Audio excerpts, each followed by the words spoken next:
possibly been around back then and used them. Then in 47, Ramset invents the first powder actuated tool to be used in construction. Okay? And we never looked back. Buildex invented the first self-drilling screws that you guys use almost every day. The self-driller can help you get into structural steel without having to drill and tap. We also invented the tap cons that everybody's familiar with. So even though we work for a big corporation, we manufacture in America most of everything that we sell. Okay, so that's important for everybody to know. It's important for some of the government jobs you do where you can only use American-made products. Okay, and it's also important for us because it's a lot of jobs in this country that we supply. This isn't a sales pitch, though. I'm here primarily to talk about my single-shot gas tool that you guys are using more and more of on several of the projects. And that's where I'm going to spend most of my time today. If you wanted to talk to us about, over the lunch break or something like that, we can stick around for a few minutes. I've got some SAMI catalogs up here for some of the drops that you do off the ceiling where we'll have your newbie stuff if you want to get it done quicker. And other application questions you might have for us, we'll stick around. But I'm just mostly talk about this. Like I said, back in 1947, we started with the first tool to use in construction with powder-actuated technology. We went and advanced, and in 1990, we introduced a tool to shoot into concrete and steel that used flammable gas, not powder, not flammable powder, gunpowder. Okay? And that tool is called TrackFast. After being on the market for about a decade, it was the preferred tool for drywall contractors. On the job sites, you probably see them use our gas tools all the time to frame up walls. About a year, about 99, we took the drywaller's tool with a magazine on it that holds 45 fasteners, and we took it to the electrician and the mechanical trades, and we asked you guys, what would you do, or would you use this to make your light-duty fastening? Light-duty fastenings in my world are classified as anything that's it's usually about, ultimately, 1,500 pounds of pull-out force before it fails. Anything below that is a light-duty fastening.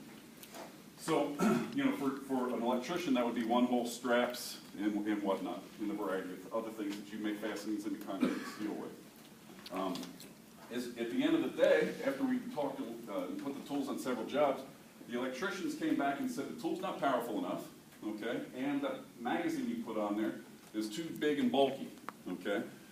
It makes it heavy, and we got to get into tight spots, so take that magazine off and make it lighter, give it more power, and then we'll talk.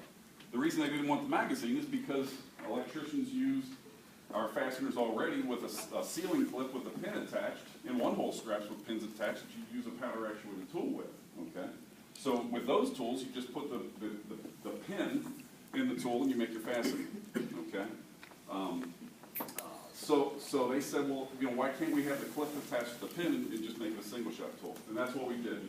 We gave the tool 25% more power by making it fuel-injected, and we took off the magazine to make it lightweight. And you can even take off this leveling foot if you're in a really tight spot and you need to get to work. We put this leveling foot on this tool so that when you use it, you can hold the tool perpendicular. Very, very important that this tool, that when you make a fastening, okay, that the tool's held perpendicular. But let me back up a step. I should have probably started by telling you, what the heck is this? This is a tool that shoots a nail or a hardened steel pin that's heat treated into concrete and or steel, depending upon what fastener you're using, okay? What we have is flammable gas in the form of fuel, okay? This flammable gas will allow you to shoot up to 1,000 to 1,200 shots, depending upon how old your can of gas is. You'll get about 1,000 shots out of this can of fuel, and all you need to do is plug it into the tool, like you see here, okay? It's like fueling up your car. Just push it in. You don't have to be shy about pushing hard on it. A lot of people are worried that, oh, geez, I'm going to break the tool if I push too hard. If you push too soft, that's a bigger problem. Don't worry about how hard you push the tool when you load up the gas, okay? Then, because it's got a fan blade and a spark plug, we have a rechargeable battery. This battery comes in the box with the tool. You'll get 2 batteries and an awesome charger. If we can pull that out, and I'll show you. The charger, you can plug both in. Okay? Each battery is going to give you 3,000 shots. I don't know an electrician anywhere that's going to shoot 3,000 times in a week. Okay? Just leave your batteries plugged in to the charger on the weekends, and you'll be fine.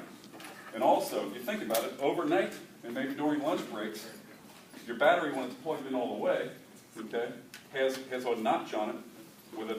In the window, you can see it says off, okay? What that does, it pulls the battery contacts away from the battery, but when it's down, there's a green light that flashes in the tool, okay?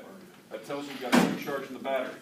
That flashing green light will run your battery down dead in 72 hours.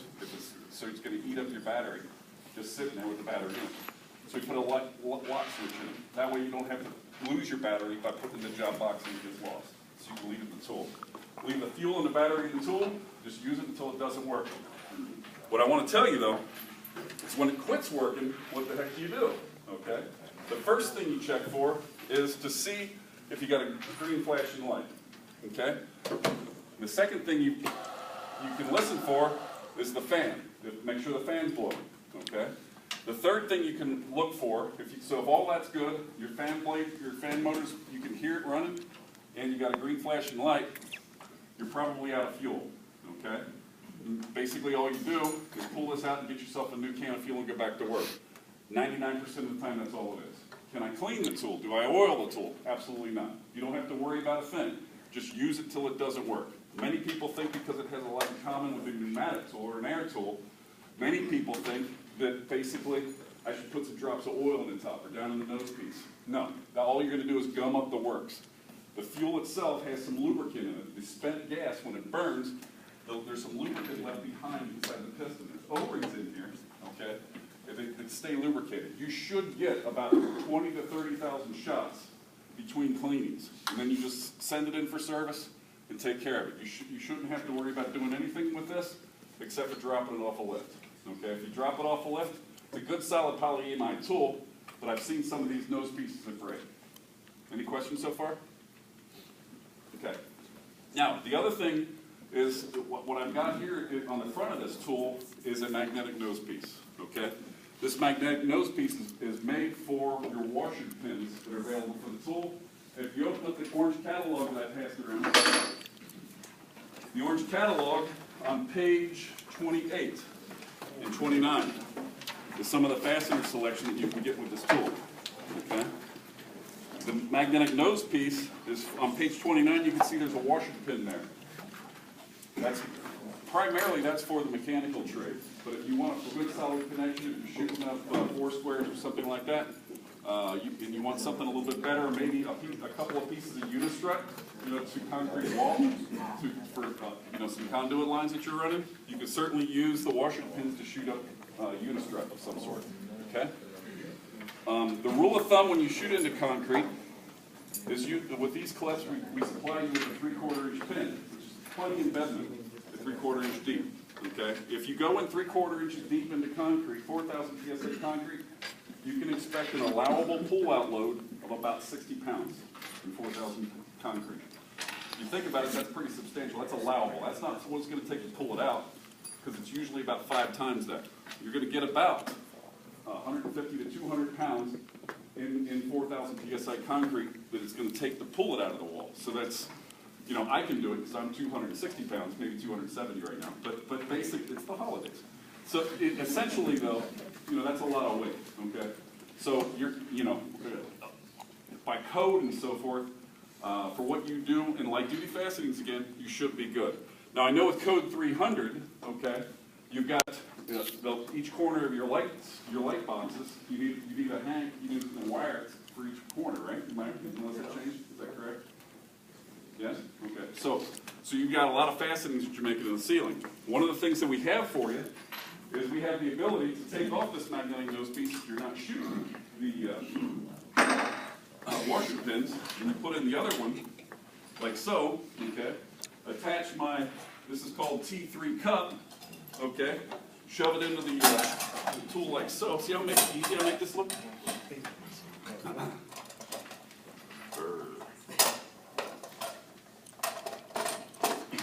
And go to work.